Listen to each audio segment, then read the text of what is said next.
All right, Sergio, I suppose I should begin this show by congratulating you on a job done last week. You successfully managed to put out two podcasts and a DAZN show. I'll give you credit for that.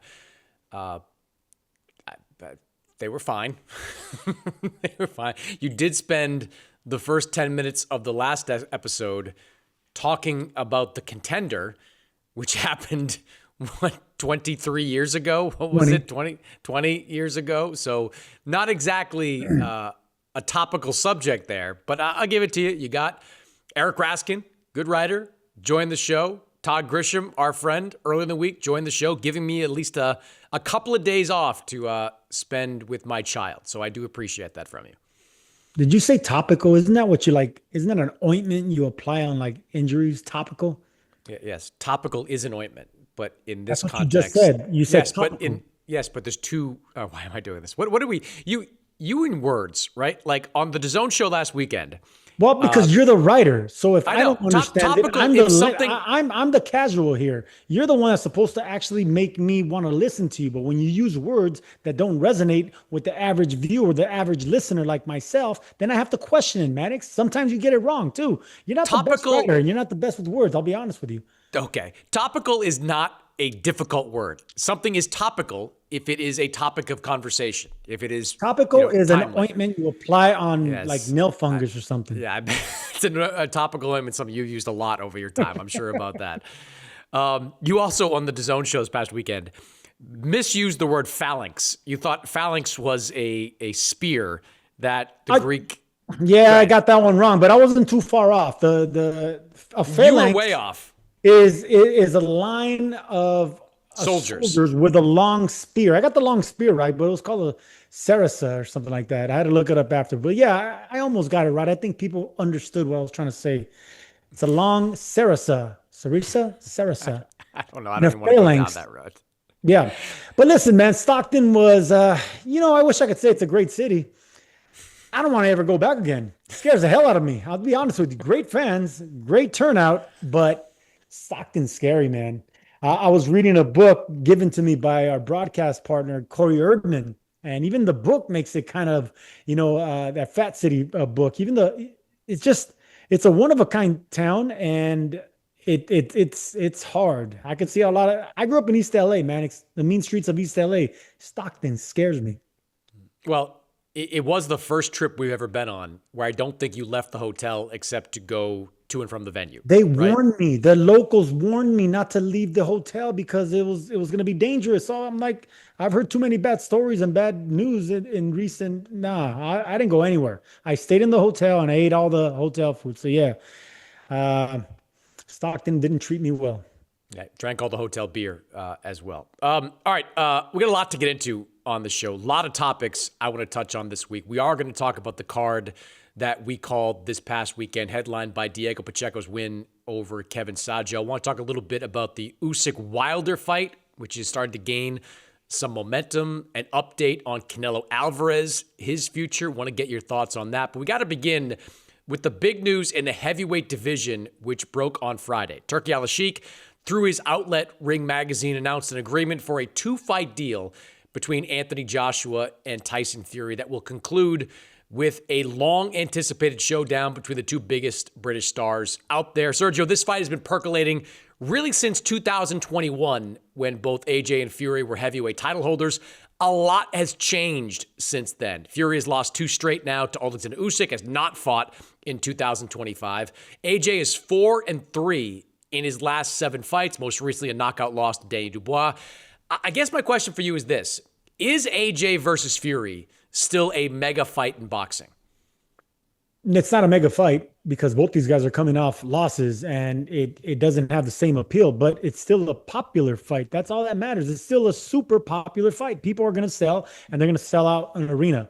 That's the power of someone being that won the hearts of fans. So that's the power of nostalgia, like I like to say. People have invested a lot in the careers of Tyson Fury and Anthony Joshua. I mean, both these guys have been incredibly successful and reached the highest of highs in professional boxing, life-changing money. So they both deserve each other. This is a fight that we've wanted a long time ago. We didn't get when they were in the prime, but this is the thing when we marinate fights. We never get the fights when they're allowed to fight. I mean, when they're supposed to happen. And then finally, when we do get them, it's kind of like Pacquiao Mayweather. We still wanted to watch it, but it wasn't a great fight.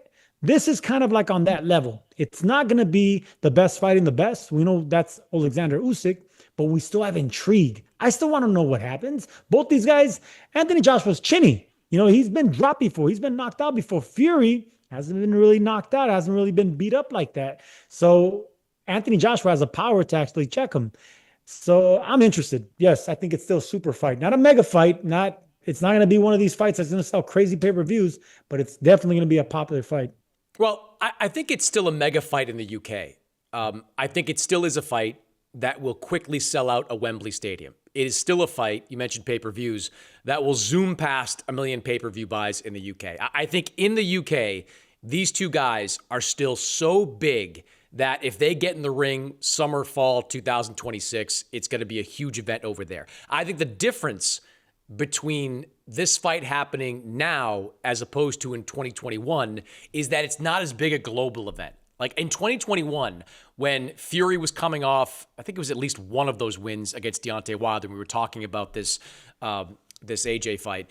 Fury was a heavyweight champion. Deontay Wilder had gotten back his heavyweight belts off Vandy Ruiz. It wasn't optimal situation because AJ was, I think, less than a year removed from the Ruiz loss, but it would have been a title unification fight. It would have been for the undisputed heavyweight championship. That would have made it a global event.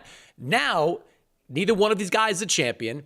AJ really isn't on a championship level. I mean, we saw against Daniel Dubois that he's not on that level anymore. Fury, I think, is still on a championship level. He lost 2 competitive decisions to Oleksandr Usyk. I think the second one was less competitive than the first, but he was still in those fights. I still would make Fury a favorite against a lot of guys at heavyweight, against Dubois at heavyweight, against Fabio Wardley at heavyweight. So I still think Fury is a top guy. But in 2021, this was a global event that would have attracted a lot of interest in the U.S. It would have attracted interest in Asia, in different all over the world, Australia, all over the world.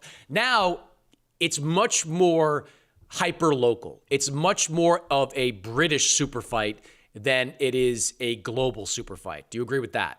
Yeah, I do agree. It's kind of like Conor Benn and Eubank Jr. It's a bigger version because they're bigger guys, but I think that's it. That's a good comparison. I think it is more towards a Ben Eubank fight than, and I'm trying to think of than a Pacquiao Mayweather for sure. Because Pacquiao Mayweather's global as well. And there's nothing wrong with that because for a long time the UK has always, the biggest fights have happened in the States. Now the biggest fights are happening elsewhere outside of the States. And a lot of them are happening in the UK. A lot of them are because the fans over there are so rabid about their boxing. They're so passionate. They could fill out stadiums. So it's great. And UK British heavyweight boxing has been at its best it's ever been. So I'm still interested in these fights. And it's not only them. I mean, you can mix and match all these guys. Just bring Usyk out of the equation because Usyk has beaten all of them. But you mentioned, I'm still interested in AJ Wilder. I'm still interested in Wilder versus Dubois. I'm still interested. If you mix and match all these guys, they can have their own round robin. It's just Usyk beat the hell out of all of them. He's the great. But all these other guys, you can just mix and match and they can keep fighting, even in their 40s. But as far as AJ Fury, I'll still buy the pay-per-view. I'm still interested, and it'll still be an event that could sell out Wembley, and it'll still be star-studded. I think though that the loser of AJ Fury is probably done. I mean, both these guys in their late 30s, both of them struggling at this point of their career. I think the winner can go on and do some of the things you're talking about. Like if it's AJ, definitely would want to see a Wilder fight. Some other fights certainly that are out there for him. Fabio Wardley could be an interesting fight for a heavyweight title. If AJ loses, though, old line, new line, Moses Atama can get it. Yeah, good luck. Yeah, you think AJ is going to with Moses Atama? I'm gonna say no, that's not going to happen. I don't think AJ is getting in the ring with that guy. But there are fights for him. Same thing with Tyson Fury. But I think the loser probably walks away from the game. That's probably a wrap for them. Hey, maybe for both of them. Like it is hard for guys to go from making, I'm just making it up, like 50, 60, 70 million dollars to fight each other in a mega fight and then drop back down to fighting for even $5 million or something of that on that level. And look, AJ, we'll get into Jake Paul later in the week, but like AJ is going to make close to $30 million to fight Jake Paul. I can't see him, taking on Wardley for 5. Like, I just don't see something like that happening. All right, we got an update this past week about the future of Canelo Alvarez. Eddie Reynoso, the trainer and manager for Alvarez, he told TV Azteca that Alvarez will not be fighting in May, as he has done for most of his career, but will instead go straight into a rematch with Terence Crawford in September. Now, we've heard nothing on this from Team Crawford, but I would expect Crawford, if the money is right, to jump at a rematch with Canelo. My question for you is, because you have been skeptical, well, you've gone back and forth, I should say, about should Canelo take it, should he not? Is going straight into a Crawford rematch the right move for Canelo Alvarez?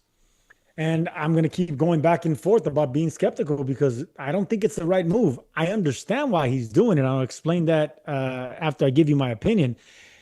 Older fighters shouldn't be inactive over a year like that. I know that he knows how to fight. I know he's going to be fighting a rematch against a guy that he went 12 rounds with, but you still, you got to shake off cobwebs. I don't care if you're an all-time great, you still got to stay sharp. Even if it's a stay busy type fight, that doesn't have to be on pay-per-view. It doesn't have to be a big fight. It could be a fight in Mexico, but stay busy, man. For Canelo, by the time this fight happens in September, he's going to be 36 years old. 36 years old. That's way past the fighter's prime, especially when you've been fighting since you were 15 years old and going on 70 professional fights. Bad idea for Canelo to do this because even though Bud Crawford is the older fighter, you see how this man lives. You see how this man trains. You never see him overweight. Canelo's the same way in some sense, but Crawford's just on a different level, man. Crawford really is an incredible athlete, an incredible specimen of a fighter. And I think the second time around, the more time that passes, it's going to be a detriment to Canelo Alvarez. For some reason, I don't like this idea, man. I don't know. I think taking a fight in May, like, what does that do for him? Like, who does he fight that represents a reasonable facsimile of Terence Crawford? Like, who's out there? Like, who would he fight at 168 pounds that makes any sense? That can do the things that Terence Crawford can do. It doesn't have to be a facsimile. It could be a really good popular fight that intrigues people. That Hamza, but like what? Like Hamza Shiraz. You want him to fight? You want him to fight Hamza Shiraz when a Crawford fight is waiting in? That doesn't make any sense. Look, all I'm saying, I'm throwing it out there because Shiraz is not going to be a big threat to Canelo. Even though Shiraz is coming off the best victory of his career, it was against Edgar Berlanga. Canelo knows how to not be hurt, not get hit by those big punches. Shiraz ain't going to land a lot of big punches. He ain't going to be a volume puncher against Canelo. It'll be a tricky fight where Canelo will use some old tactics and get into the later rounds, save some energy and win a decision. And it'll still be a big, popular fight that can get both men paid. And if Shiraz comes up short, it was against the great, and you can move on, and then he can get the bigger names.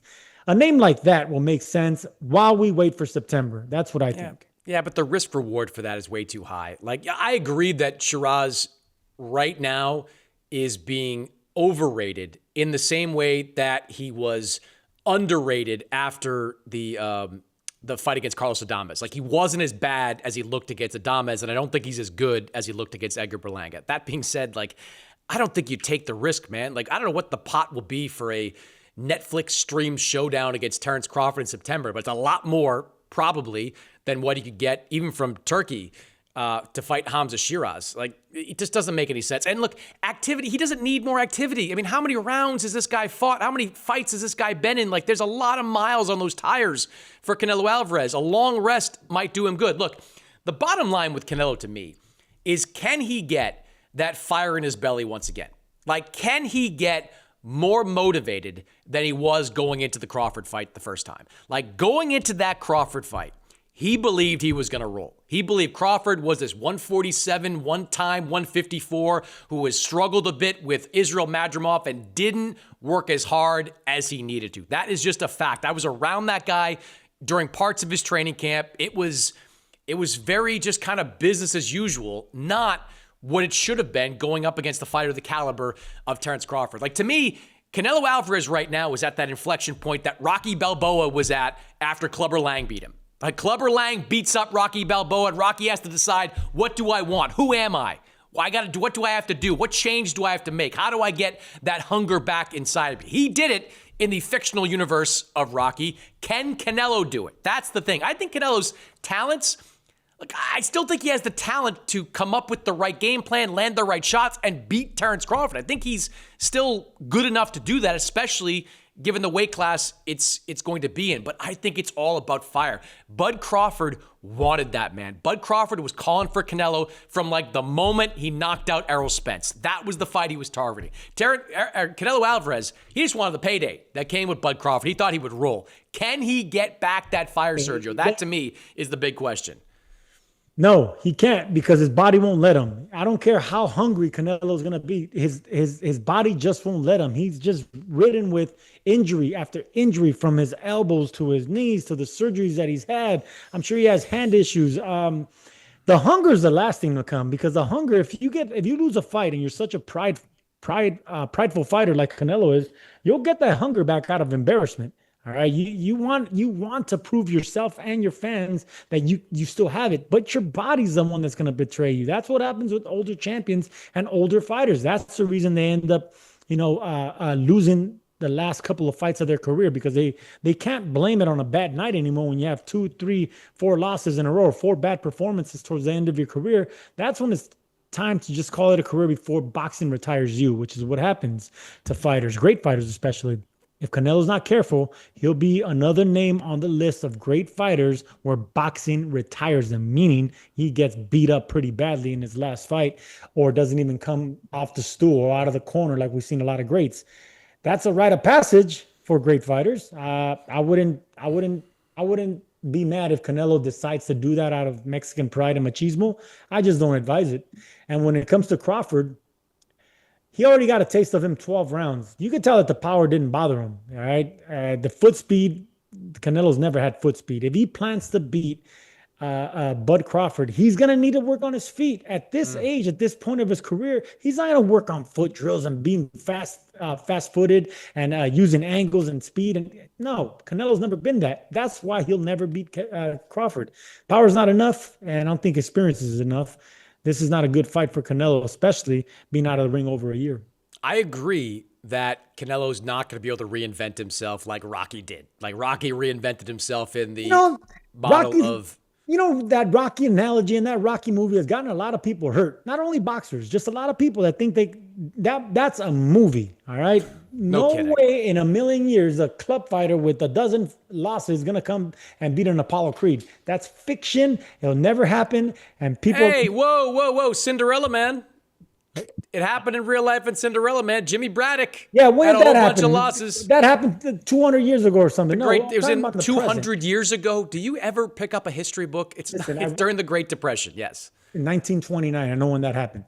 It's a bad idea. People like that, movies like that, fiction like that. It's Cinderella fun. Man's not fiction. It's romantic, but in reality, that's not how it works, man. That's not how I get it. Look, once again, I bring up the fact, though, that as clear as the win was for Terence Crawford, it was competitive on the scorecards. A lot of the rounds were competitive. I don't know that Canelo needs to reinvent himself to come up with a win against Crawford, to do enough to eke out a win on the scorecards. You and I guess, disagree. I mean, you're the Mexican, so I'll defer to you on this one. But I have not seen the same fire from Canelo Alvarez in recent fights. Didn't really have it against William School.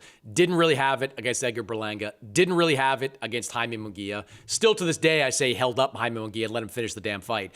I need to see more of the early career Canelo, the guy that went into the Golovkin second fight like a changed man, took the fight to Gennady Golovkin. Can he summon that internally? You're right. Like, the injuries are a factor. He's now, 8 years older than what he was after the first Golovkin fight. He's had multiple surgeries since then. But if he can somehow summon that desire, have a great training camp, forget a May fight. Who gives a damn about fighting against anybody in May? Have yourself a great training camp, go into the fight motivated, go into the fight sharper.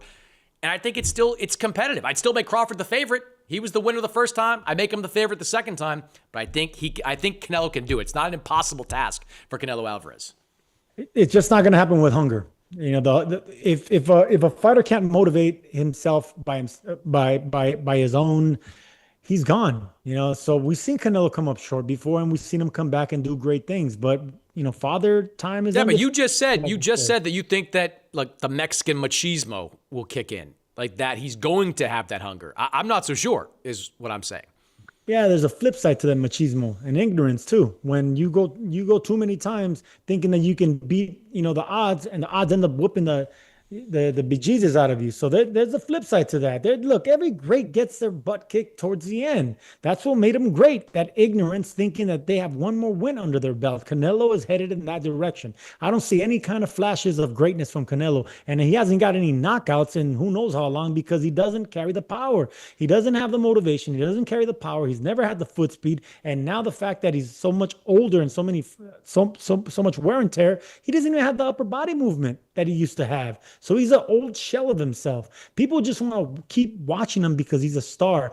But another star is in the making, man. Another star is going to be in the making. And next thing you know, Canelo's just going to be old news. It's sad to say because we've been a part of this great journey, this great ride that's Canelo Alvarez. But man, around the corner, we got David Benavidez. Around the corner, we got another star in the making. So it's time for supernova to happen. This starts to blow up. And then out of all those particles and all that dust and smoke, another star is born. That's astronomy for you. Thank you. Thank you for the astronomy lesson. Before we move on from Canelo Crawford, I don't think you guys touched on this last week, but one of the big stories last week was Terence Crawford's decision not to pay the sanctioning fees, for the WBC, which resulted in the WBC stripping him of that title. I'm not even sure they officially gave it to him, but I guess technically he was the undisputed champion for a matter of months. Crawford said, I'm not paying the fees for it. Said it was about $300,000. You are a proud former WBC champion. You carried that green belt around to many places. I didn't expect you to carry it around. What did you think of Crawford's decision not to pay the sanctioning fees and to just basically give the middle finger to Mauricio Sulaiman and the WBC? Crawford, like a lot of fighters, he does what he wants when he wants, and he already captured the title of undisputed. He doesn't need to be paying, fees for the right of that title. People already know what he did. These belts are getting carried away, and that's why they're getting a lot of bad criticism towards them, because the higher the purse, the higher the fee is, and that's not fair. So either they need to change that structure for fighters can continue paying that fee while they're holding on to these multi-belts, or else a lot of fighters are going to continue start realizing this isn't worth all that hard work, all that blood and sweat that I spilled. Just to explain to people what you're talking about with the higher the fees. Typically in a championship fight, a sanctioning body will take 3% of a fighter's purse if the fighter wants to fight for that. Now, if it's a mega fight like Canelo against Crawford or Pacquiao against Mayweather, they won't take 3% of those purses. They will negotiate a number, which is usually low six figures, around $300, give or take. But continue. And I don't want to pay low six figures, $300,000 for a piece of leather and copper. I don't want to do it.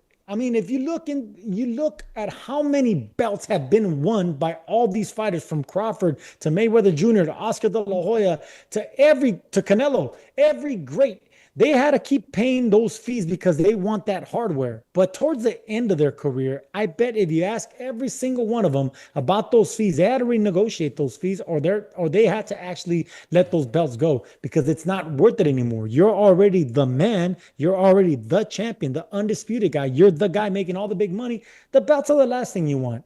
You mentioned me winning that title. Winning that belt was incredible, but I'll be honest with you, the money means more to me.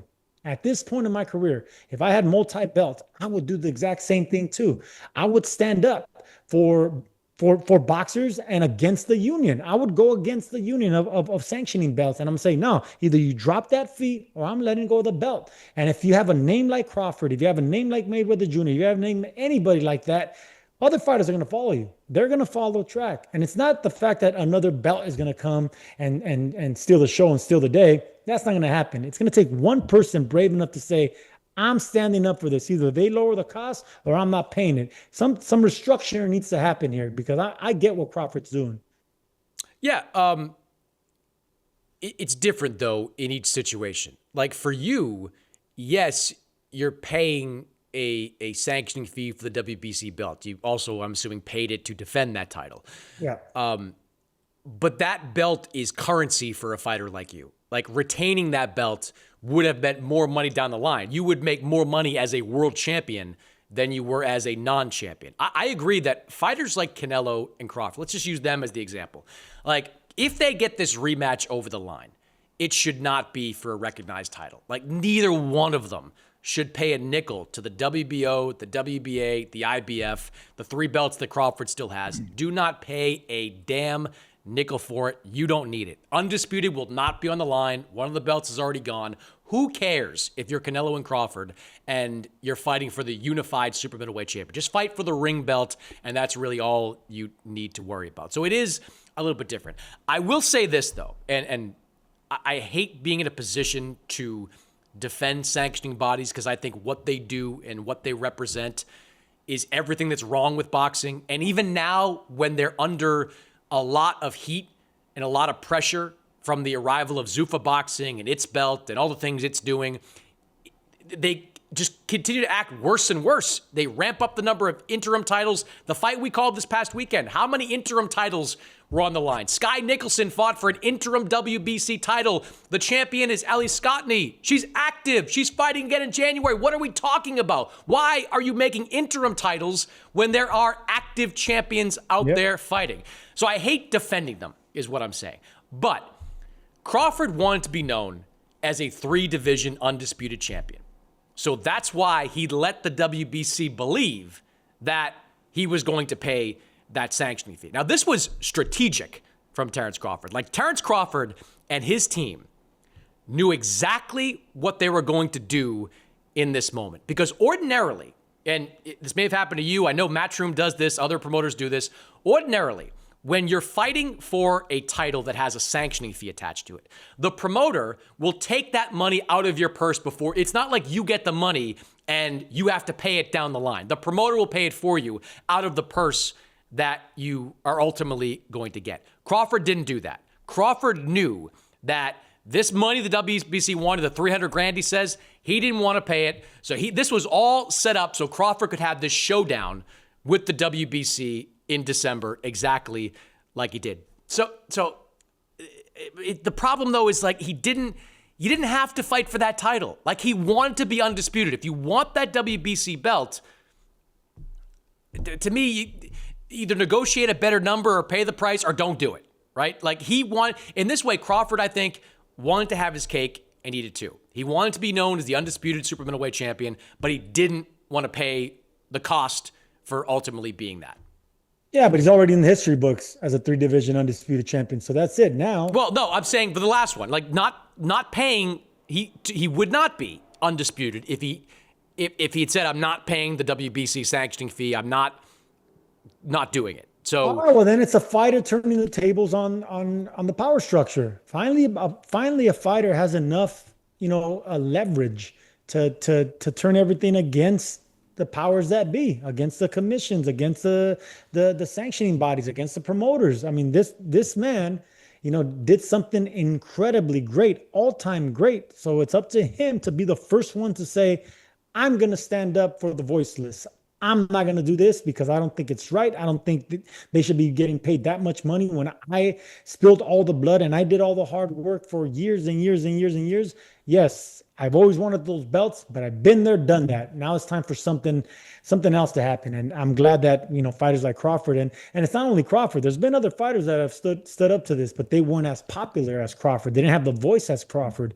And I think it takes courage to do that. And I applaud Bud Crawford for doing it. This has been masterful messaging by the people out there that are anti-sanctioning body. And I don't think it's a coincidence that this news that Crawford was not going to pay his sanctioning fee comes after Zuffa Boxing, Nick Khan, who is the brains behind Zuffa Boxing, did this publicity tour where they just trashed the sanctioning bodies. Like, one thing about Zuffa and the guys involved with TKO, they are masterful messengers. They are as prepared for this moment as they possibly can be. Whereas boxing is just kind of fumbling around in the dark, not having any kind of strategic, counterpunch for this. So I don't think that's a coincidence that all this happened in the aftermath of the Zuffa boxing stuff happening out there. But last thing here, boxing did it to itself, shot himself in the foot with so many damn belts, so many damn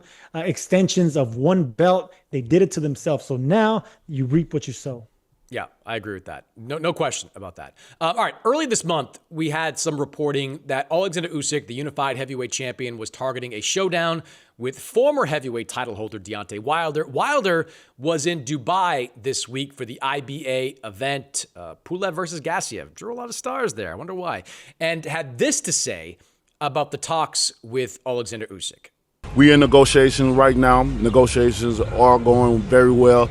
I just hope and pray that it ends, all ends well, as well, and get the fans what they want to see. A lot of people are very excited. They made sure they let me know. I was like, I had to call my guy. Like, man, they are really pumped for this fight. So we'll see what happens. So what about it, Sergio? Usyk has beaten most of the champions from this past era. He has not yet faced Deontay Wilder. Are you down for Wilder against Usyk? Hell no. Usyk, the great, has already toppled all the greatest heavyweights of his era. He's already become undisputed. Wilder, on the other hand, he gets knocked out every time he's in a big fight. He's 4-4-1 in his last 9 fights. He got knocked out 3 times by guys nowhere near the skill level and talent level and greatness of Usyk. So that ship has long sailed for Wilder. Wilder has never been a boxer. What made him special was he was a menacing puncher. Still one of the greatest punchers of all time. But he's not that menacing puncher anymore because he's chinny. If you don't have the confidence to go out there and be a gunslinger with that power that you were given, that God-given power, if you don't do that anymore and you start boxing on the back foot, you start being cute, you start jabbing like we've been seeing Wilder do in fights, especially in that fight with Joseph Parker, it's not him anymore. He's fighting for the money. He's not fighting for belts or the legacy or the pride or to knock people out. He's just doing it because he built that name. Now he wants to cash out on that name. But I don't want to see him against a fighter like Usyk. If anything, I want to see Wilder against a guy like Anthony Joshua. Another big name that's just as chinny as he is. I don't know. You're either going to knock him out or get knocked out. So people will pay for that. But it's limited. Wilder's limited as a fighter, and he's limited with the decisions and the options that he has remaining, because Usyk is not an option for a fighter that's already been beaten up and knocked out so many times that weren't even on the biggest level. So no, I don't want to see it. Yeah, Wilder's 40 years old. It needed 7 rounds to knock Tyrell Herndon out 6 months ago. There you go. He's not getting back to being the menacing guy that he used to be. But to me, this is about Usyk and whether or not Usyk deserves a fight like this that is popular and probably not competitive. Usyk has been facing a murderer's row of top opponents for the last 10 years, really. Cruiserweight to heavyweight, it's tough fight after tough fight. I have no problem with Usyk chasing a name like Deontay Wilder because it does kind of, fill out the circle of Usyk beating the top guys from that generation. Yes, Wilder is not the guy that he was 5 years ago when he had that draw with Deontay Wilder, but he's still a name from that era. Tyson Fury. With Fury, right? He's still a name from that era. So if you're Usyk, you can say, all right, I beat Derek Chisora, I beat Anthony Joshua twice, I beat Tyson Fury twice, I beat Danny Dubois twice.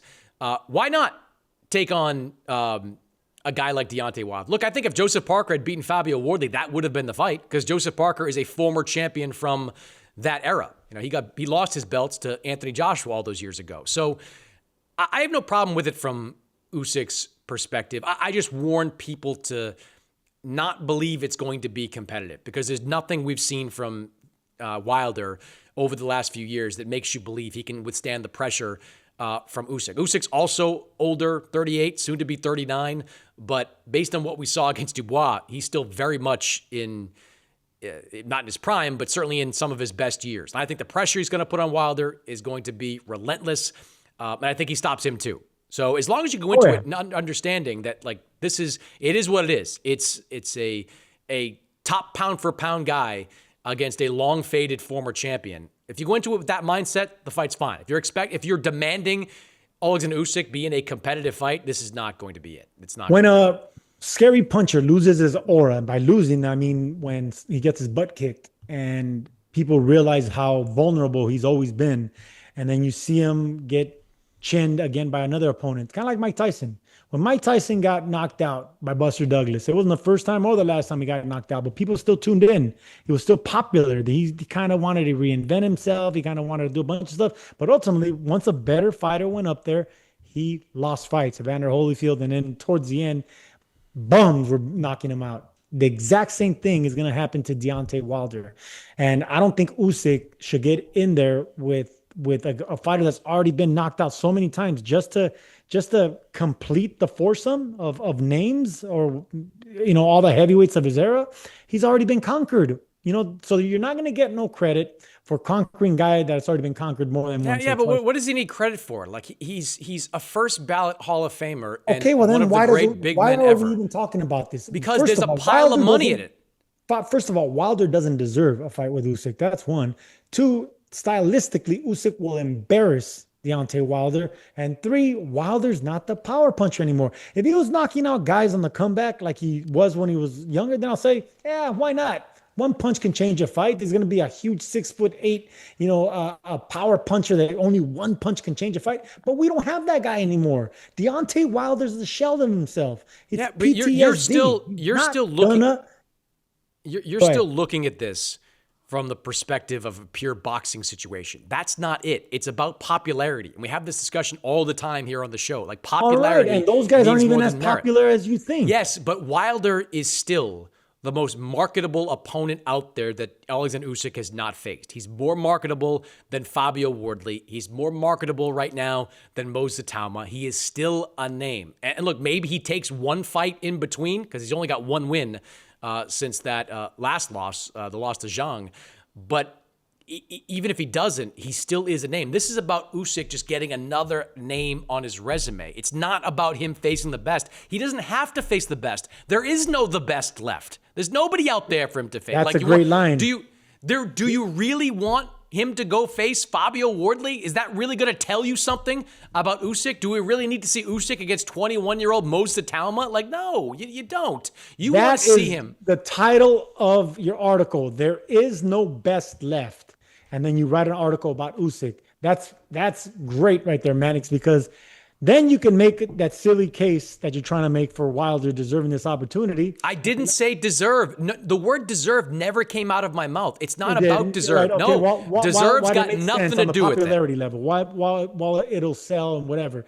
But there is no best left. That's a great title. Usyk wiped out everybody. And just because Wilder has a name, still, he's still clinging on that reputation that he once had. He can sell that, but not against Usyk. That's my opinion. You, on the other hand, you want him to complete, check every box. I don't care for it. I want to see a good fight. I want to see an entertaining fight. I want to see a guy that's still willing to let his hands go. If that was the case, then I was all for it. But Wilder is not that anymore. He doesn't throw punches. He doesn't believe in his power. And that aura, that menacing aura that we keep talking about, that's in the past. All right. So I don't want to invest in something that I know I'm not going to see.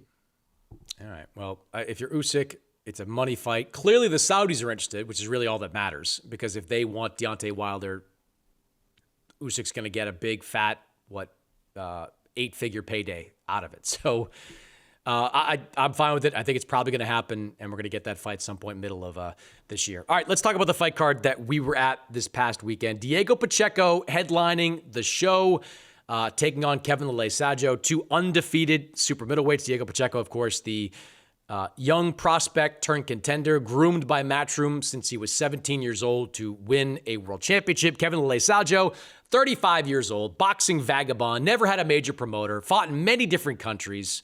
The guy that took fights on short notice. So they come in and they fight in what's really kind of a title eliminator at 168 pounds. Pacheco winds up winning by a wide decision, but it was probably the most difficult fight of Diego Pacheco's career. He gets dropped in the later rounds of this fight. First time he has ever been on the deck. Seemed to suggest it was the first time he was an amateur or in sparring. He'd never been on the deck before. But rallies, finishes the fight strong, comes away with a decision against Sajo. Your thoughts on what you saw from Diego Pacheco? I was let down and a little bit disappointed in Diego Pacheco because, look, man, as a critic and as a broadcaster and as a boxing fan, we've been talking about Diego Pacheco's brilliance from the beginning of his career. So from his pro debut, we've been telling you when he does great, it's great, right? We got to praise him. We got to tell him everything that he wants to hear. But when he's not doing great and he's going backwards and he's actually looking bad and he's not doing this, then we got to criticize him. We got to keep it real. We got to keep it a buck, like these youngsters say. So look, this is a third straight lackluster performance where Diego Pacheco's going in the opposite direction. He's getting worse, Mannix. There's no pop in his punch. There's no snap in his power. There's no game plan. If the jab's not working, then he looked confused, man. Diego Pacheco looked unsure of himself. And against a fighter like Sajo, we got to give credit to Sajo, all right? Against a fighter like Sajo, you needed to be sharp. You needed speed. You needed footwork. You needed angles. You needed to outclass him with your advantages, which was reach, which was height. And I wanted to see some angles and footwork. We didn't see that with Pacheco. We've seen a dull version of him. And I made an excuse for why Pacheco didn't look exciting against Macumbi. I kind of made a case for the Steve Nelson one as well, because Nelson was undefeated, motivated, strong. The guy can fight. But I can't make an excuse this one. Even though Sajo was tougher than I expected and really did more than I thought he was going to do, I'm disappointed in Diego Pacheco because that's not who I invested so much time with. And you could see the disappointment in Eddie Hearn as well. You could see the disappointment in all the fans that were there to watch and support Diego Pacheco. And ultimately, you've seen it in the face of Pacheco in the locker room afterwards, the body language. You couldn't hide it. Because Pacheco's a winner, man. Pacheco knows that he let a lot of people down and he knows that he let himself down. But whatever has happened in his camp in the last couple of fights, whether it's a trainer change or he's listening to different people in the corner or he's following a different game plan or he's having so many personal issues, he needs to nip all that in the bud because his career's on the line. Even though he's not undefeated, he's losing his appeal. He's losing the magnetic popularity that people couldn't keep his eyes off him. He was a puncher. Now he's a counter puncher. Counter punchers don't sell, Mannix. Counter punchers are forgettable if you're not knocking people out anymore. So we have to acknowledge that during this fight week, Diego Pacheco was clearly going through a lot. Said he lost his grandmother during fight week, touched on that at the end of our interview on Saturday. So you have to add that to the equation. That being said, the flaws that I've seen in Diego Pacheco, and I was not making the excuses after the Nelson fight. I was not making excuses after the Macumbi fight. I didn't think those fights represented the best of Diego Pacheco. The flaws that I saw in those fights were still there. There are things about Diego Pacheco that I really love. I love the jab, the length he has behind it. I think he's got real pop with that right hand. He is judicious with his body shots, but he has knockout power with that body shot. Ask Jack Cullen. Ask Marcelo Coceres. Gallegos went down off a body shot. Like, he hits you with body shots in ways that a 6'4" long arm guy generally does not. So I think that there are a lot of good ingredients in Pacheco. But Sergio, the footwork just isn't there. It's not there for Pacheco. His feet just seem like they are stuck in the mud. He is a north to south guy when it comes to footwork. He doesn't move laterally. He doesn't spin out. There was a moment in the second half of this fight against Sajo where Pacheco, like out of nowhere, did a bit of a spin, like a pivot and a spin, and came back and landed a decent 1-2 on Sajo. And I almost jumped out of my seat. Yeah. I'm like, that's what you want to see. Like, that's the stuff that's missing from the game of Diego Pacheco. It's not there. And I don't think he can get there I don't think he can get to the highest level of super middleweight unless he gets that part of his game. Now, I'm not going to, we can point to the trainer change, but the reality is he didn't have it the last two fights, and he was working with Benavidez Sr. It has not been a part of his game. He has been a pretty flat-footed guy for most of his career. And look, it's helped him with his power punching. because he's sitting down on his shots. He's landing some good punches. But if you're talking about Pacheco against Munguia, against Shiraz, against the top guys at 168, he needs that extra, that little something extra. He needs that footwork edge, and he doesn't have it yet. I don't know what to do. You're a guy that had great footwork. You made your career off of great footwork. Like, when you look at his feet, what do you see? He needs a higher education with footwork, and even the jab. Let me criticize the jab a little bit. You said he had a jab. He didn't. Well, against McCumbee, he had a great jab. Like, No, McCumbee, listen, he threw like McCumbee, 30 but around. I didn't see it against Sajo. Look, there's different ways you can throw a jab. He was throwing a good power jab, but it was coming in the same direction, and then he was starting to get timed over the top because he wasn't fighting small. So now I can demonstrate you. He was kept punching as a taller opponent, and they were coming over the top of the punches. Whenever you're getting punched like that, you need to start getting lower. You need to punch lower to the target like that. Then you can penetrate the two guards with your finger this way. You take your head to the left. Then you do it with the thumb down. Then you take your head to the right. That way your head is not in the same line. You're not going to get timed with any punches over the top against fighters like Sajo, who are much shorter than you. And the only way they have a chance is by timing you over the top of a jab. I didn't even see an educated jab, to be honest with you, man.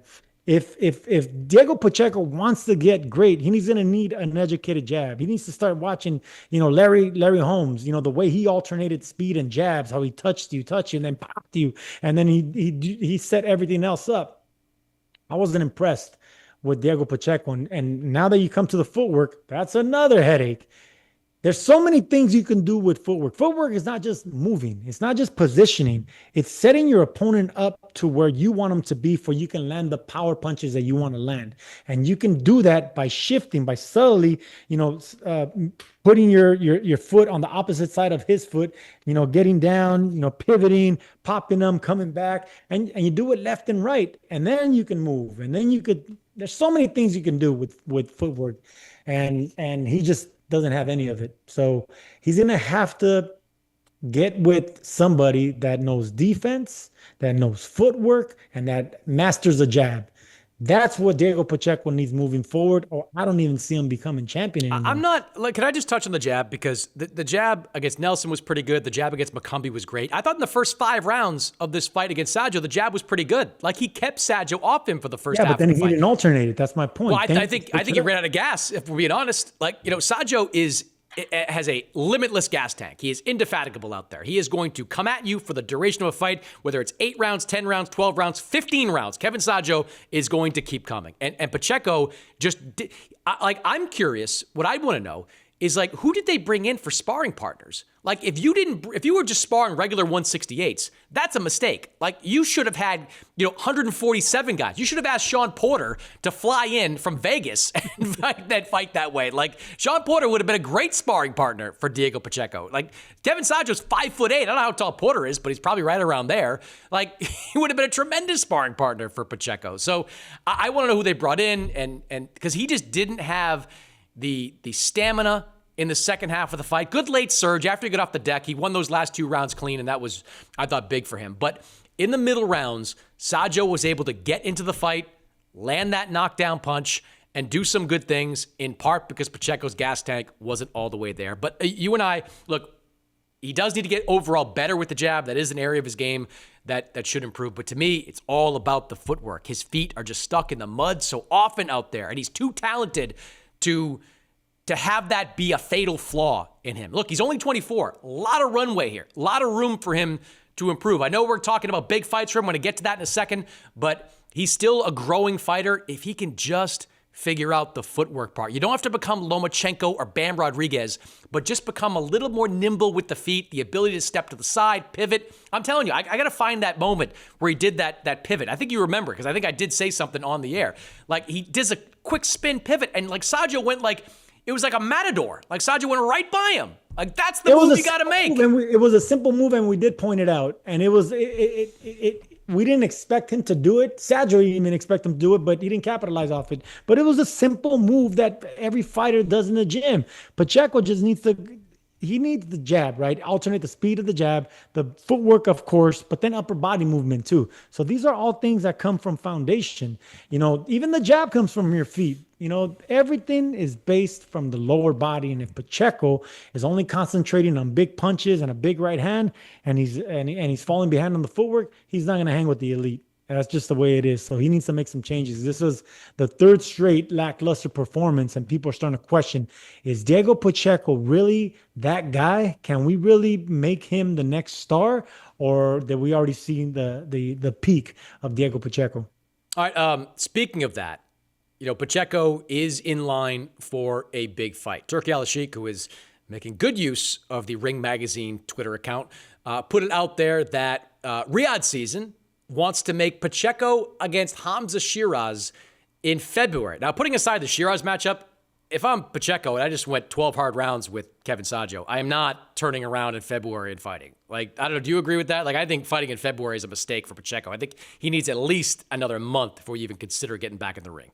Yeah, that's for sure. I'm not going to come back within 8 weeks of a camp to have another physical camp. So no, yes, February is way too early for Pacheco. So the fight though that Eddie Hearn wants, and the fight that is clearly the most marketable fight for him, is Jaime Munguia. And there have been some good negotiations for a fight with Munguia. Hearn and Matchroom have gone to Fernando Beltran, the promoter of Munguia. They've made a couple of offers. They've been told, from what I'm told, that Munguia has other options out there that he's considering as well, but this Pacheco fight is in the mix. If I'm Matchroom, I want to close that one.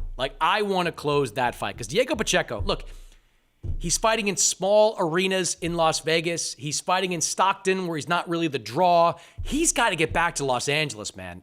He is a Mexican. I know he's not East LA Mexican like you, but he is a Mexican from Los Angeles. He has got to get to fighting in Los Angeles, and there's no better guy to fight in Los Angeles than Jaime Munguia, who is one of the most popular Mexican fighters today. Popular in Arizona, in San Diego, in Tijuana, where he's from.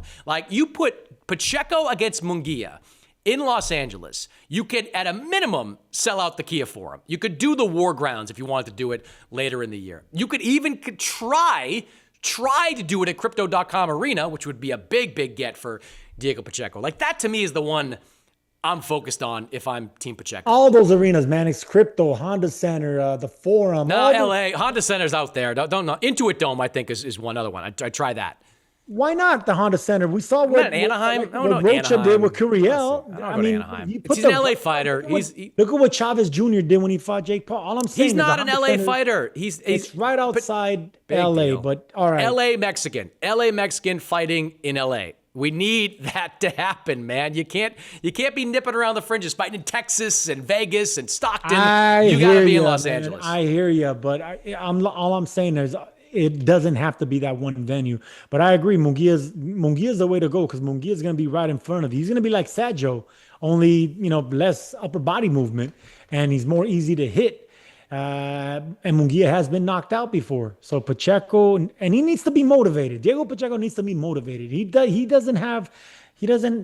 needs to be someone that's a former champion. He brings something to the table, a lot of money. And it can't be a Trevor McCumbee name or a Steven Nelson or even a Kevin Sajo. That's it. Time for him to fight a real name with a real legacy that has former championship status. That is do or die for Diego Pacheco. Munguia is a monster fight. And Eddie Hearn said this afterwards, that maybe Munguia's team, after watching Pacheco get dropped and watching him struggle against Kevin Sajo, maybe they look at it and be like, you know what? He's not as scary as he looked like a year and a half ago. Maybe we can take that fight, win that fight. And by the way, Munguia can win that fight. That's not an unwinnable fight for Jaime Munguia. I think he could also walk into a bomb from Pacheco, but he can also, knock Pacheco down, knock Pacheco out as well. I think that's a tremendous fight for April, May of 2026. All right, let's run through the other two fights on the card. Joe Cordina, he gets a win over the hometown fighter, Gabriel Flores. Clean decision win for Joe Cordina. I thought two of the scorecards were way too close. I had it close to 117-111 for Cordina. That one of the judges had it. Now Cordina is looking at a fight potentially against Abdullah Mason. What did you think of Cordina now in his second full fight back at 135 pounds? I think he needs to stay at 135. He can't be He going is. down in He weight. is. All right, so stay at 135 pounds. I still think he's going to be the underdog against the champions of, at 135, Against especially Mason? guys. Yeah, I think he'll be an underdog against Abdullah Mason. He'll be an underdog against all the champions, especially at 35 years old. But he deserves it because not only does he have the resume, he's bounced back with two good fights. He went into the hometown fighter in his hometown to beat this guy. That says a lot, Mannix. That says a lot to go beat Gabe Flores in convincing fashion when the judges almost tried to take it away from you. I agree with you. It wasn't a close fight. I thought we had a clear winner that was unanimous. I didn't like the 115, 113, 112. It was That 114, 113, I think was one of way the too scores. close. It wasn't a close fight, especially if you were there watching it. Cordina controlled everything and I think pretty much dominated. Flores had his moments, but he just didn't have enough. And that's been the story of Gabe Flores' career. He was an excellent amateur, didn't pan out as a pro. He doesn't have the power. He doesn't have the explosiveness. He has the IQ and he has the moves. The kid could fight. He can box. He's just missing a gear, and I don't think he finds it. I think he's already lost, 3-4 times already. So I don't think he finds it. Joe Cordina has a second win. Joe Cordina looked good, and he's Yeah. gonna get the reap the rewards because of it. Yeah, I thought Joe Cordina and his trainer, Gary Lockett, had an excellent game plan. Like, they clearly studied the tape of Flores' fights against Luis Lopez and Giovanni Cabrera, where both of those fighters pressured Flores and took the fight to him. And Flores, because he doesn't have that pop, which has been like the Achilles heel of Gabe Flores, he never really grew into that man strength, never developed the kind of power you need to be to keep guys like that off you. Cordina, his team went to school on that, was the aggressor, front foot fighter, had Flores backing up the entire time. I thought that was a really solid B plus level performance from Joe Cordina, which I think he'd say the same. It wasn't an A level performance. Probably took too many shots, even if they weren't power shots, but that was a good, solid win for Cordina. And now he's got to try to see if he can get Mason in the ring. I made some calls after the fight on Sunday, and I was asking people inside Top Rank, I'm like, would you do this? Because my assumption has always been that after Mason kind of was rushed to a world title opportunity, had that very tough fight over in Riyadh, that they would slow play his title defenses. Like, give him, what I had heard was like April in Cleveland is the next time we're likely to see Abdullah Mason. It's funny, Sergio, I heard from them and they were all in on doing a Cordina fight. Yeah, like, the money's I got to would be be all right. in too. They're all in. Cordina is 35 years old. He's not a puncher. I think he's 34. You're kind of spotting him a year. I think he's 34. Okay, 34. He's in his mid 30s. All right, so he's been stopped. He's in his mid 30s. He has one more. Yeah, I want Cordina to get this opportunity. I'm just making a case for the promoter. I can see what they see. Mason, he's bigger, he's stronger, youthful. He's a new champ, and he's gonna pick up an opportunity to fight a smaller fighter, technically, and a guy that's already been knocked out. These are all things. These are all red flags for Cordina, and it's a green flag for a fighter like Mason to put that name on your resume. And not only that, but they could sell it and be popular outside of the U.S. and the U.K. will tune in. So it makes all sense if they're top rank. Yeah, I like that fight. Cleveland, Mason wants a hometown fight. If he wants to go overseas, maybe make some more money. Cardiff would sell out for a Cordina fight. It's a good fight. It's good. And look, I think Cordina's got a good shot at it. Like, I think there are flaws in Mason that are there now that probably won't be there in 2 or 3 years. Like, I think he's a real talent, Abdullah Mason. It's just that he's now a world champion. You got to carry yourself accordingly. I think it's a really good fight. I'd love to see that in the first half of 2026. All right, last one from this show. Tito Mercado. He had the performance of the night, knocking out Antonio Moran, 6th round knockouts, who does it 1 round earlier than Andy Cruz and Devin Haney knocked out Antonio Moran, which I knew was in the head of Tito Mercado. Been a bit of an inactive last couple of years for Mercado. Has battled some injury issues, had some opponents fall out, but he's 2-0 in 2025, finishes the year with 2 good wins. Beats Pedraza in January, beats Moran in December. What did you think of Tito's performance, and what kind of fights do you think he's ready for next year? I think Tito Mercado had the best show, the best fight. No, well, he had the best performance of the night because he got the only knockout, one, and two, he did it against a guy who's only been stopped 2 times by two world champion level fighters. Moran is a tough fighter. He was motivated for this fight. He's a tough Mexican, can take a big punch, and Tito Mercado did it. He did it in exciting fashion. He wasn't intimidated, but he also didn't do it recklessly. He did it behind a jab, good footwork. Mercado did everything right. He did everything right. And that's why I was praising him, sent a tweet out. Of course, got murdered by it by critics saying, look at who he knocked out. I don't care. This is still a veteran of 37, 38 pro fights that's only been stopped 2 times by two non-punchers.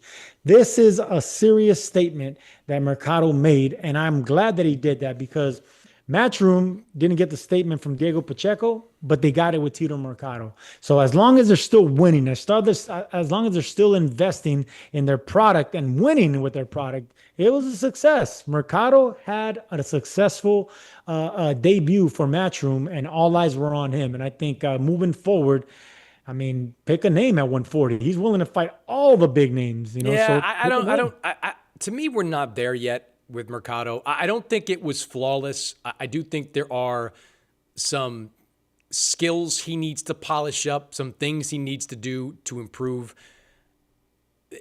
I know he wants the smoke, right? He's got that trinket, that WBA belt, the secondary title, so that puts him in line for a bump up the rankings there. He called out the winner, Teofimo Shakur, but I don't think we're there yet with Tito Mercado. For Tito Mercado, I think it's 3 fights in 2026. Like, forget the opponents. Like, I want to see him against 3 more, like, Pedraza, Moran types, or maybe 2 more Pedraza, Moran types, and then a big step-up fight towards the end of the year. Like, it's been such a frustrating year for Tito because he had the injury in June that cost him a fight. He's got to gain some of that momentum. Like, if he goes into 2026 after the knockout win in December, let's say he gets another knockout win in March, another knockout win in July, another knockout win in September, October. Like, now we're talking about a guy that people want to see, that people recognize. He was the second fight on the card on this show. Let's get him up to the co-main. Maybe there's some small show that Matchroom can do in the Southern California area where he's the headliner of that. To me, it's about activity